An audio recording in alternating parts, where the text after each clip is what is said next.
युवा मैथमेटिक्स में आपका स्वागत है। मैं विकास कुमार स्वागत करता हूँ आपका युवा मैथमेटिक्स में।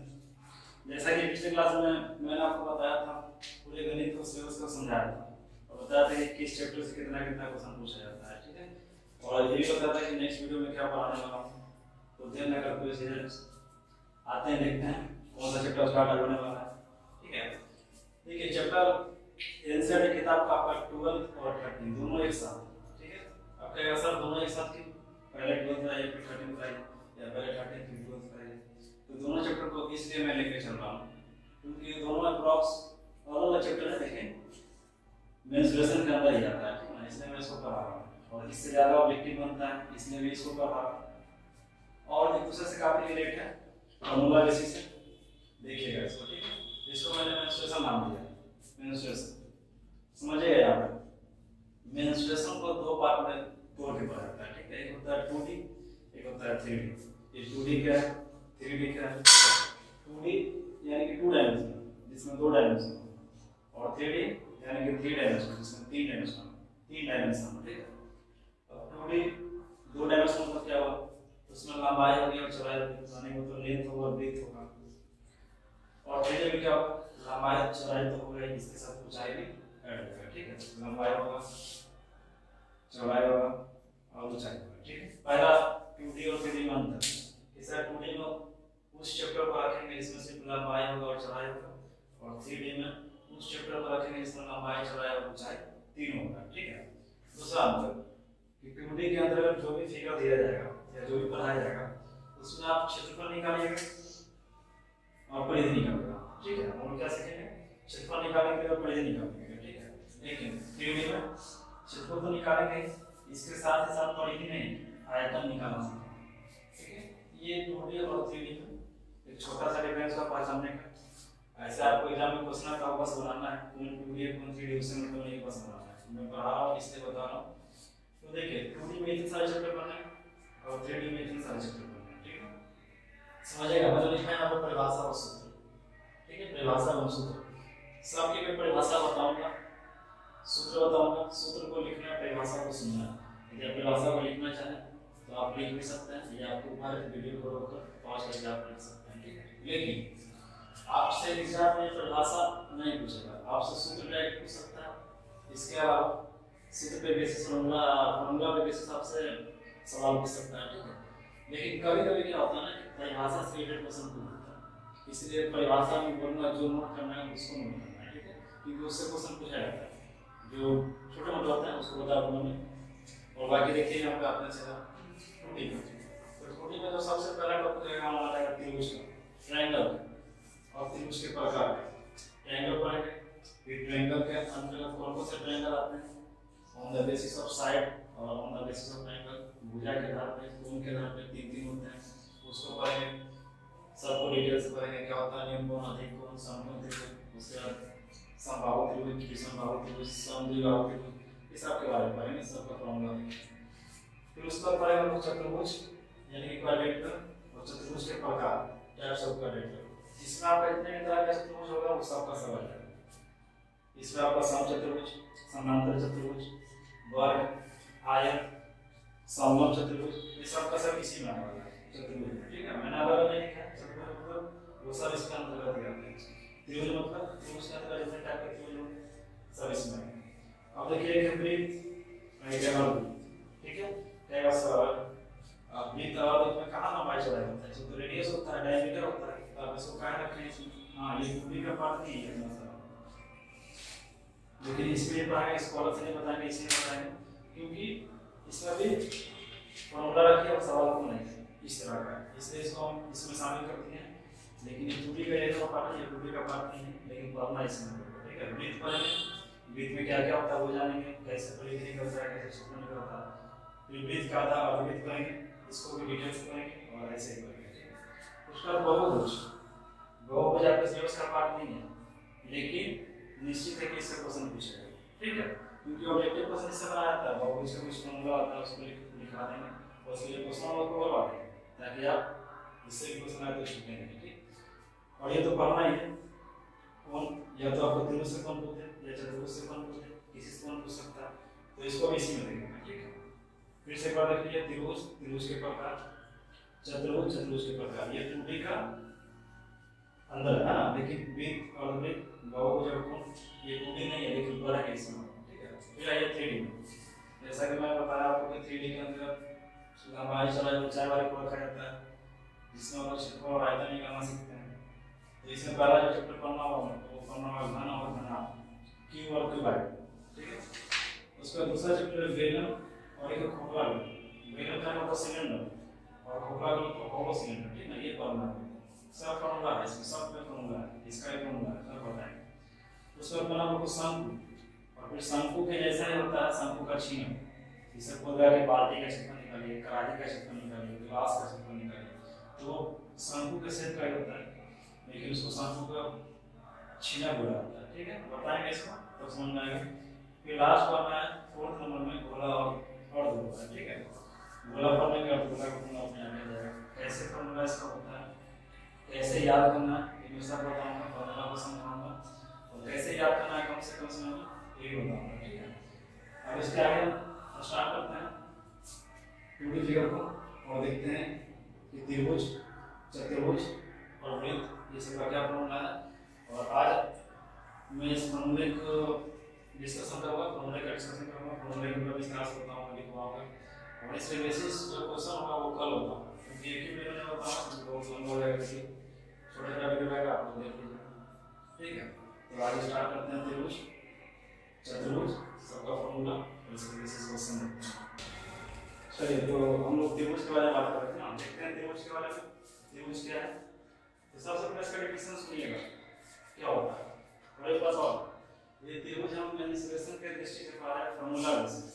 त्रिभुज एक और लाइन थ्योरम के दृष्टि से चैप्टर नंबर 6 में जो पढ़ना है वो अलग चीज है, ठीक है। और ये अलग चीज है, कई बार आप ये सब काहे बता रहे हैं कि 9, 8, 6 में पढ़ना है, आप अभी काहे बता रहे हैं, आप ये इसलिए इसको बता रहे हैं क्योंकि आप ऑब्जेक्टिव उठा के देखिएगा। आप जाइए गोल्डन एजुकेशन का बुक आता है प्रीवियस ईयर, उसको आप ले लीजिए 2011 से लेकर 2021 तक के क्वेश्चन को उसमें ये जगह पे लिया गया है, ठीक है ना। सारा विषय का अपना आप मैथ का देखकर सुनाएंगे, आपको पता चल जाएगा कि मैं ये किस लिए बता रहा हूँ, ठीक है। मैं ये भी कहूँ कि आपको पढ़ना नहीं है, लेकिन मैं बताऊंगा क्योंकि इससे ऑब्जेक्टिव पूछा जाता है और ये बहुत आसान होते हैं, ठीक है। इसको आप पढ़ लीजिएगा, 10 मिनट का टाइम लेके इसको आप पढ़ लीजिएगा, जान जाइएगा, फॉर्मूला याद कर लीजिएगा, तो आप ऑब्जेक्टिव बना सकते हैं, ठीक है। फिर नहीं जानिएगा तो आपको भारी भारी ऑब्जेक्टिव बनाना पड़ेगा, इसलिए इसको समझना बहुत जरूरी है, ठीक है। तो सबसे पहले बात करते हैं त्रिभुज की। तो हम बताए थे कि इसका डेफिनेशन क्या होना चाहिए, डेफिनेशन त्रिभुज नाम में छुपा हुआ है, त्रि मतलब 3 और भुजा मतलब भुज, भुज मतलब भुज है ना। यदि आधार b तथा ऊंचाई या शीर्षक h हो तो त्रिभुज का क्षेत्रफल इतना होता है, ठीक है। तो ये तो त्रिभुज का क्षेत्रफल होता है, तो डेफिनेशन क्या होगा, तो त्रिभुज का डेफिनेशन होता है कि 3 भुजाओं से घिरी हुई किसी भी आकृति को, 3 भुजाओं से घिरी हुई किसी भी आकृति को त्रिभुज कहा जाता है, ठीक है। तो यहाँ पे देखिए ये भी 3 भुजाओं से घिरा हुआ, ये भी घिरा हुआ, ये भी घिरा हुआ, ये भी घिरा हुआ, ये सब का सब त्रिभुज है, लेकिन सब अलग अलग टाइप के त्रिभुज है, ठीक है।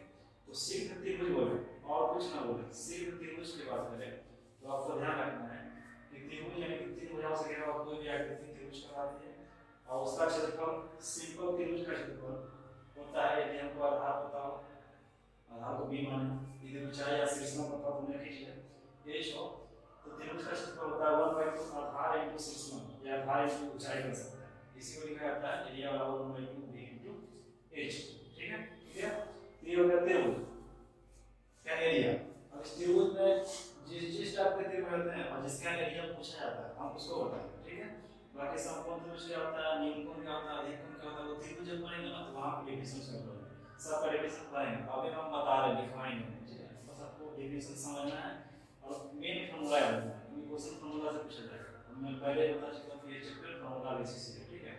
तो देखिए यहाँ पे त्रिभुज के प्रकार में आपको सिर्फ त्रिभुज का आधार दे दे, ऊंचाई दे दे, एरिया पूछे तो आप क्या कीजिएगा, ये फॉर्मूला लेके इसको निकाल देना, ठीक है। एक चीज आपको पता चला कि एरिया क्या होता है, क्षेत्रफल क्या होता है, ठीक है, और परिमाप क्या होता है। तो देखिए इसे मान लीजिए मैं ये फिगर बनाते हैं, ठीक, तो ये पिछला कुछ एरिया बनाना होगा, इतना एरिया कवर कर लेना, इस एरिया को हम क्या करते हैं, क्षेत्रफल बोलते हैं, ठीक है। और ये जो इस बाउंड्री की लंबाई ये हो गया, ये हो गया, ये हो गया, ये सारी लंबाई पे इसका परिमाप होता है, ठीक है। एक चीज यहाँ पे लिखना हो गया, देखिए समझने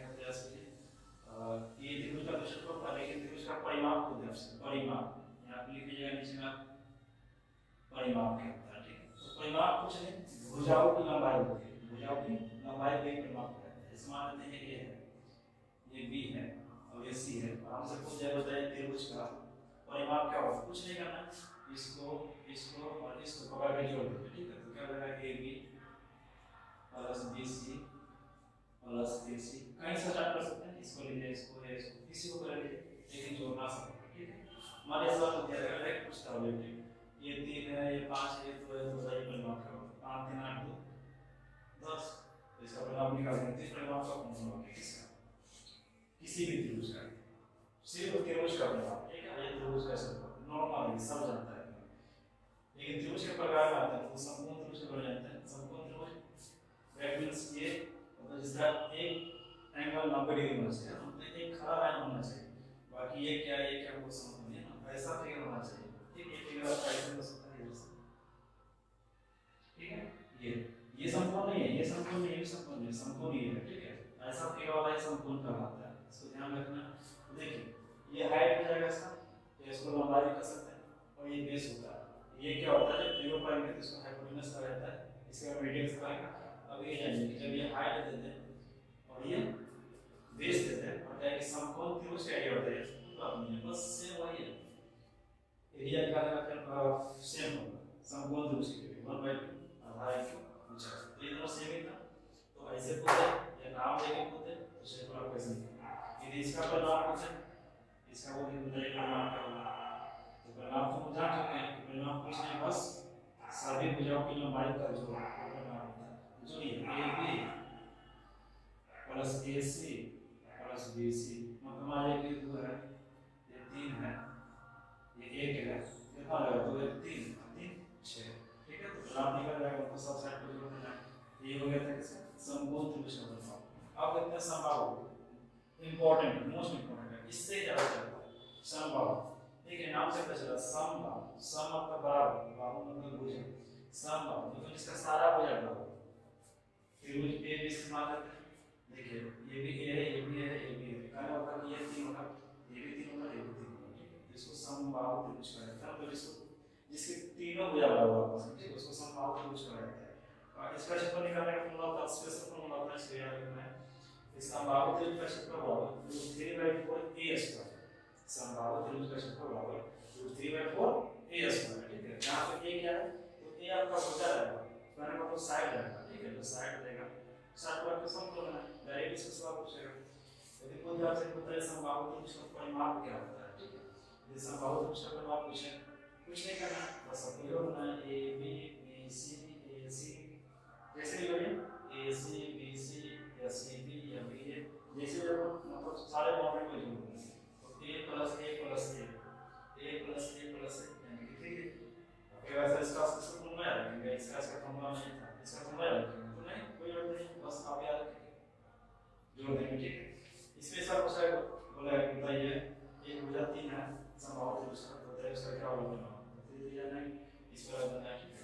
ये फॉर्मूला कैसा बन जाता है, समबाहु त्रिभुज का परिमाप। यदि आपसे समबाहु त्रिभुज का ऊंचाई पूछे, करने का मतलब ये पूछ है हाइट, ये हाइट है, ठीक है।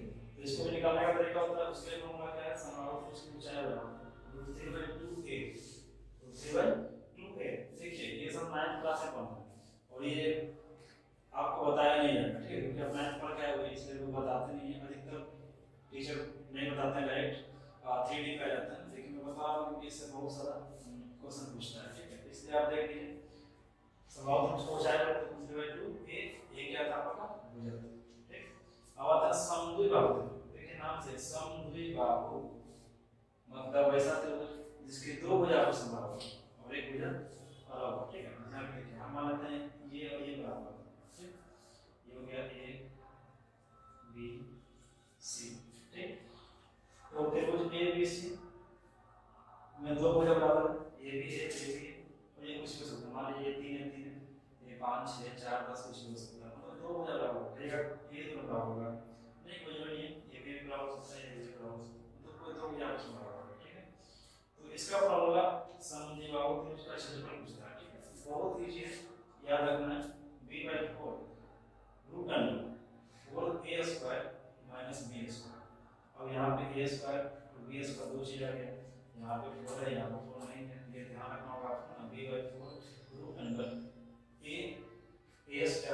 ए स्क्वायर माइनस बी स्क्वायर, ठीक है। यहाँ पे ए आपका क्या है, ए समान हो जाता है, जो इक्वल हो जाएगा उसको लेना, और बी क्या है, बी का समान हो जाएगा। अब देखिए इसका सवाल डायरेक्ट पूछा गया है, किसमें क्या पूछा है ना कि समद्विबाहुत्व का सूत्र होता है, चार ऑप्शन दिया है, ठीक है। तो डायरेक्टली आपको याद रखता ही बनेगा, जब याद आ जाएगा तो बनेगा। अब इसके आगे का देखते हैं, देखिए समद्विबाहुत्व का परिमाप देखिए, परिमाप के तो फॉर्मूला याद नहीं रखना, बस हम लोग सारे बाउंड्री को जोड़ देना है, A B B C A C कहीं से पकड़ेगा जोड़, तो ये ए था तो A B A C A B C B, तो ए और ए 2 है, और ये फॉर्मूला में रहता है, फॉर्मूला याद नहीं रखना, दूसरा फॉर्मूला हम फिर कर लेंगे, ठीक है। बस याद रखिएगा कोई सा फिगर हो और परिमाप पूछ ले हमसे तो सबको जोड़ दो, बस सम बाहुत्व का परिमाप याद रखना है, 3 इंटू है, ये डायरेक्ट पूछा जाता है। ये था आपका समद्विबाहुत्व। अब एक लास्ट है त्रिभुज में, जिसको बोलते हैं विषम बाहु। विषम बाहु नाम से पहचाना पड़ता है, जिसकी कोई भुजा बराबर ना हो। जैसे देखिए यहाँ पे फिगर है ABC, ए बी के सामने का बी और सी के सामने का सी, ठीक है। तो देखिए ए बी सी तीनों भुजा अलग है, मतलब 1 3 1 4 1 5 तीनों अलग है। जब सारे भुजा अलग अलग हो उस समय हम क्या करेंगे, विलोम के सूत्र से त्रिभुज का क्षेत्रफल निकालने सीखेंगे, जो कि होता है आपका formula root under s into s minus b और s minus c, ठीक है। Root under s into s minus b और s minus c। आप पूछेगा कि s क्या है, तो s है आपका त्रिभुज का परिमाप का आधा, यानी कि अर्ध परिमाप। कैसे निकलेगा आपका, हम जानते हैं कि पूरा परिमाप इसका क्या होगा, यदि इसका पूरा परिमाप निकालना है तो लिखेंगे ab plus ac plus bc। देख रहे हैं ab कितना है हमारा, c है, ये कितना b है, ये कितना a है, इसको सजा लीजिए a plus b plus c, ये ना ये तो परिमाप हो गया, लेकिन यहाँ पे s परिमाप नहीं, अर्ध परिमाप तो आधा परिमाप, सेमी पेरीमीटर, तो इसको दो से भाग देंगे, ठीक है। इसमें यहाँ पे लिखा गया s बराबर a plus b plus c by 2, जहाँ s क्या है अर्ध परिमाप। ये सारा त्रिभुज का और त्रिभुज के प्रकार थे, जितना रूप से सूत्र बन सकता था वो मैंने बता दिया, और इसमें सवाल करेंगे। अब देखते हैं चतुर्भुज के बारे में। तो अब चतुर्भुज पे चलते हैं। चतुर्भुज चतुर्भुज मतलब चार भुजाओं से घिरी हुई आकृति को चतुर्भुज कहते हैं, ठीक है। अब इसका टाइप देखेंगे, जो फॉर्मूला विशेष होगा उसको पढ़ेंगे। चतुर्भुज देखिए, कोई भी चतुर्भुज हो जिसका आधार b और ऊंचाई h दिया हो, तो मान लीजिए ये चतुर्भुज है, इसमें चार भुजाएं हैं, b c c d e, ठीक। सिर्फ नॉर्मल क्या है कि चतुर्भुज का क्षेत्रफल निकालना, कुछ नहीं करना, चतुर्भुज का क्षेत्रफल होगा आधार इंटू ऊंचाई, ठीक है। ये आपका आधार होगा और ये जो खड़ी लाइन है ये ऊंचाई कहलाती है, ठीक है। किसी भी फिगर में ये जो लाइन होती है और ये जो लाइन होती है, हां, इस वाली लाइन पे जो खड़ी लाइन होती है वो ऊंचाई कहलाती है और ये आधार कहलाता है, ठीक है। तो ये आपका हो गया सिर्फ चतुर्भुज बोले तो चतुर्भुज का, यदि परिमाप करें तो परिमाप का कोई टेंशन नहीं है, बस सबको रखें जोड़ देना, AB plus BC plus CD plus AD हो गया। अब देखिए इसके अंतर्गत एक आता है समांतर चतुर्भुज। यदि उसका जब आपसे समांतर चतुर्भुज का तो उसमें क्या गिरेगा, तो इसके लिए भी सेम है फॉर्मूला, जैसे वहां पर त्रिभुज और समकोण दोनों सेम था, उसी प्रकार चतुर्भुज और समांतर चतुर्भुज, ठीक। क्षेत्रफल क्या होगा इसका, बस आधार इंटू ऊंचाई, और यदि परिमाप हो तो क्या होगा, तो देखिए समांतर चतुर्भुज होता है जिसके आमने सामने की भुजा बराबर हो, जिसके आमने सामने की भुजा बराबर हो। जैसे मान लें कि AB बराबर है CD, या मान लेते हैं ना कि AB बराबर है CD और AD बराबर है BC, ये आमने सामने की भुजा बराबर है, चारों बराबर नहीं है, आमने सामने की बराबर है, ठीक। मान लीजिए A है, इसके सामने का AB हो जाएगा, और ये मान लीजिए B है, इसके सामने का AB हो जाएगा, ठीक। इसका परिमाप निकालना तो जैसे मैं अपने फॉर्मूला रखा है, नहीं सबको जोड़ देना, AB BC CD AD जोड़ दिया, तो AB था A, BC था B, CD था A और AD था B, रख दिया सबको। देखिए तो A और A 2A, B और B 2B, अब दोनों में तो दो को बाहर निकालेंगे, दो को जब बाहर निकालेंगे तो यहाँ पर सिर्फ A बचेगा और यहाँ पर B बचेगा। बाहर का निकाल देंगे, फिर 2 से इसमें इंटू कर देंगे, फिर 2 से B में कर देंगे, मतलब सेम ही चीज यहाँ पर 2 इसके बाहर निकाल देंगे, ये परिमाप हो गया हमारा। पूरे परिमाप की फॉर्मूला याद रखना है, बस कौन से इस सारे साइड को जोड़ना है, ठीक है। अब देखिए ये आयत, और इससे तो बहुत ज़्यादा सवाल पूछा जाता है आयत। यदि आयत का लंबाई a हो और चौड़ाई b हो तो उस समय क्या होता है, क्षेत्रफल लंबाई इंटू चौड़ाई यानी a इंटू b। ठीक, समझते हैं यहाँ पे। आयत में क्या होता है कि आमने सामने का साइड बराबर होता है। जैसे मान लीजिए कि ये है तो लंबाई है, ये भी हो जाएगा, मान लीजिए b चौड़ाई है तो ये भी हो जाएगा। ठीक है, तो इसमें इसका अंतर क्या होगा, इसमें भी आमने सामने बराबर था, इसमें भी आमने सामने बराबर है, तो इसके लिए अलग कहूँगा, इसके लिए अलग कहूँगा। तो देखिए इसमें सबसे बड़ा डिफरेंस ये है कि इसमें 90 डिग्री का एंगल नहीं बनता है, यहाँ पर 90 डिग्री एंगल नहीं बनता है। ठीक है, ये कोई 90 डिग्री नहीं है, लेकिन यहाँ पे प्रत्येक क्या होता है 90 डिग्री होता है। पहला डिफरेंस आयत और समांतर चतुर्भुज, आयत एक चतुर्भुज है। अब देखिए दूसरा डिफरेंस, इसके दोनों विकर्ण जो होते हैं ना डायगोनल, ये जो कोना को जो मिलाते हैं उसको डायगोनल बोलते हैं। ठीक है, तो ए और सी मिला देते हैं डायगोनल हुआ, ये भी डायगोनल, यहाँ से खींचेंगे ये डायगोनल होगा, इसमें भी तो डायगोनल होगा, यहाँ पे डायगोनल है कि AC और BD ये बराबर नहीं होता है, कहीं क्योंकि AC equals to not BD, लेकिन इसमें क्या होता है कि AC BD के बराबर होता है। ये इसके बराबर, यहाँ से जब खींचते तो इसके बराबर होता है। ठीक, दूसरी बात, तो इसका फॉर्मूला क्या होगा, लंबाई में चलाए, यदि इसका परिमाण को सेम वही सबको जोड़ देना, ये याद रख सकते हैं 2 × a प्लस b, ये हो गया। अब देखिए इसमें एक चीज और पूछता है विकर्ण निकालना, इसमें मिला देंगे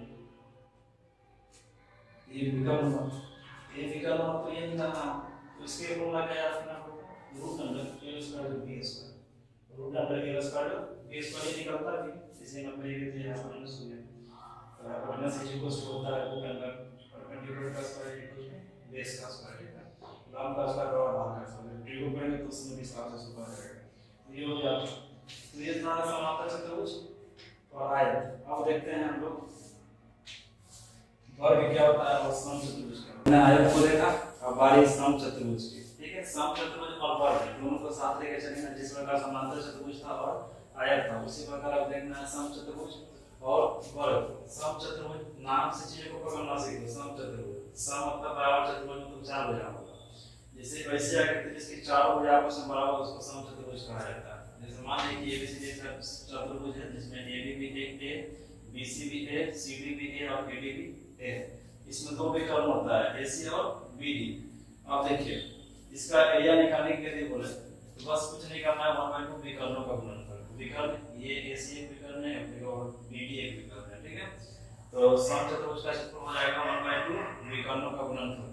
ठीक, विकर्ण को हमने माना है पहला विकर्ण को D1 और दूसरा विकर्ण को D2।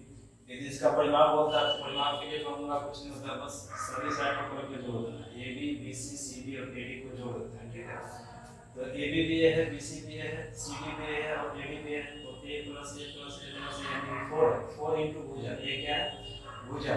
फिर देखिए वर्ग है ना, वर्ग को क्या स्क्वायर, इसको रोमबस बोला जाता है, वर्ग का क्षेत्रफल होता है भुजा स्क्वायर, साइड × साइड, तो साइड वाला ये भी है और ये भी है, ये वर्ग है, वर्ग का चारों भुजा आपस में बराबर होता है, ये भी और ये सब आपस में बराबर। ठीक है, ये भी BC CD और AB इसका बराबर होता है, इसका बराबर होता है, इसमें कोई करना है सब साइड को पकड़ के जोड़ देना है। ठीक है, तो 4 × भुजा या 4 × a, भुजा को a माने, तो इसमें इसका अंतर क्या है, इसमें एक बेसिक अंतर ये समझना है कि सारी भुजा इसकी बराबर होती है, सारी भुजा इसकी बराबर होती है, लेकिन मेजर डिफरेंस क्या है कि इसके प्रत्येक एंगल 90 डिग्री नहीं होते, लेकिन इसका प्रत्येक एंगल 90 डिग्री होता है। यहाँ पे लिखा हुआ सारा साइड बराबर है, इसमें भी सारा साइड इसमें नहीं बराबर है।